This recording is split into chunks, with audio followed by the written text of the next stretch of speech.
He thought he was untouchable, until he attacked his teacher. No one screamed at first.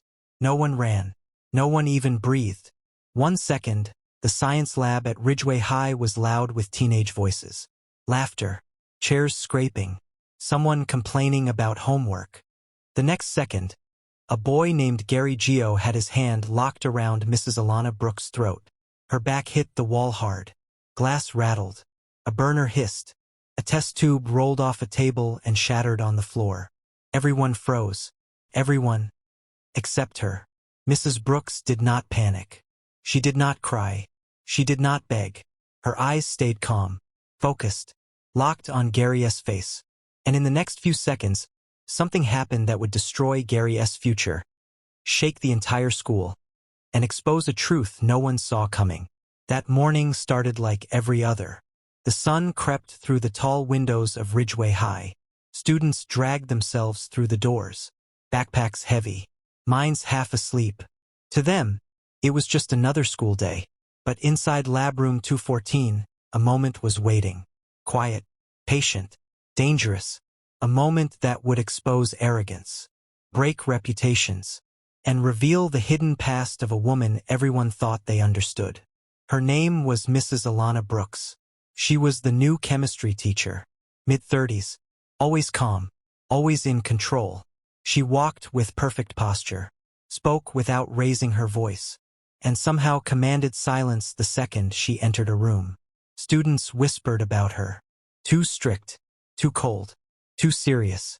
She wore long sleeves even on hot days. Never talked about her personal life. Never smiled unless it mattered. Some said she was lonely. Others said she had failed at something big. A few said she was running from a past.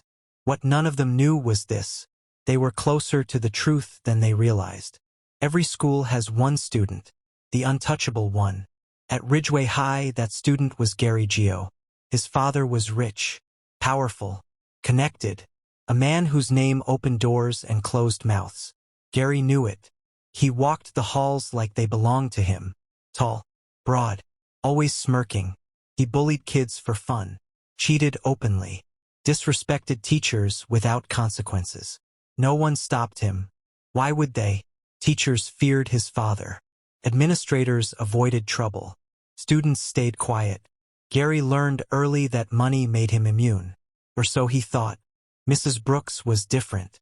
She did not laugh at his jokes, did not flinch at his tone, did not back down when he challenged her. The first time he mocked her in class, she simply stared at him. Not angry, not scared, just steady. And for the first time in his life, Gary felt something unfamiliar. Unease. He hated it. That Thursday, the chemistry lab smelled sharp and metallic. Students worked in pairs.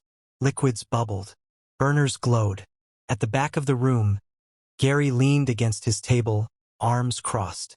His friends circled him like shadows. He raised his voice. "Hey, Mrs. Brooks," he said loudly. "Are you actually teaching us? Or just pretending until something better comes along?" A few kids laughed nervously. Mrs. Brooks didn't look at him. She adjusted a beaker and said calmly, "Gary, your compound is unstable. Step back." The dismissal hit harder than any insult. Gary straightened. "Don't tell me what to do," he snapped. "You work for this school. My dad pays this school." The room went quiet. You could hear the burner flame. Mrs. Brooks turned slowly. Her eyes met his. "You may believe money runs everything," she said. "But in this classroom, rules still apply. Sit down." Her voice was low, controlled, final. Gary hesitated, just for a second. Then pride took over. "Or what?" he said, stepping closer. "What are you going to do if I don't?" Students leaned back in their chairs, hearts pounding. Something about her changed. Not anger, readiness. Gary didn't notice. He moved closer, too close, and then he crossed a line that would ruin him. He lunged. His hand shot out and wrapped around her throat. He slammed her into the wall. Gasps filled the room. Chairs scraped. Someone dropped a phone. Gary grinned. "What now?" he said, still calm.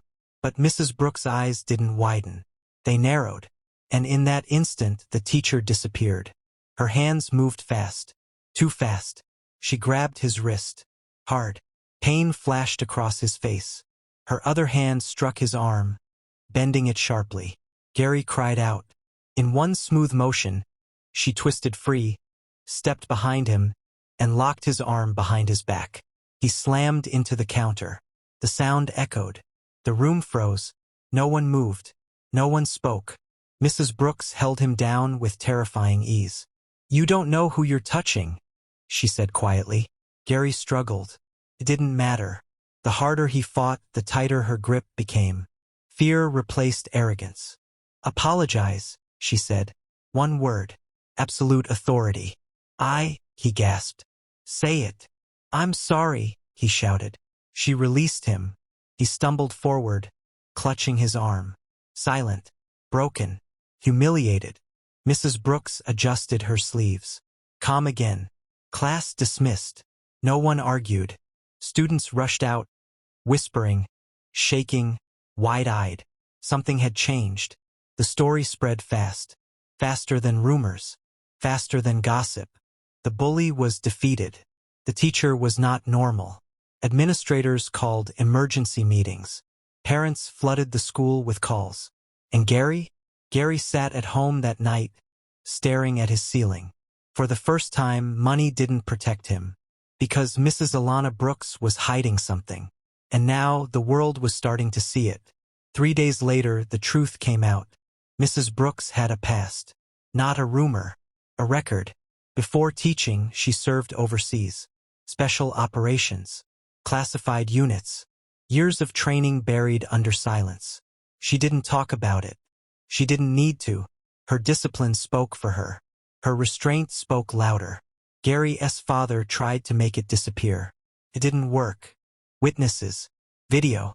Police reports. Power failed him. Gary was expelled. Charges followed. His reputation collapsed. All because he underestimated one person. Mrs. Brooks returned to class the next week. Same posture. Same calm voice. But the room was different. Students listened. They respected her. Not because they were afraid, but because they understood. Money buys influence, but it does not buy immunity. Eventually, everyone meets someone who cannot be controlled. And when that happens, the truth comes out. If you've ever seen arrogance finally break, that lesson never fades. Like the video, subscribe to Tales by Nanya, because some stories remind us that respect is not inherited. It's earned.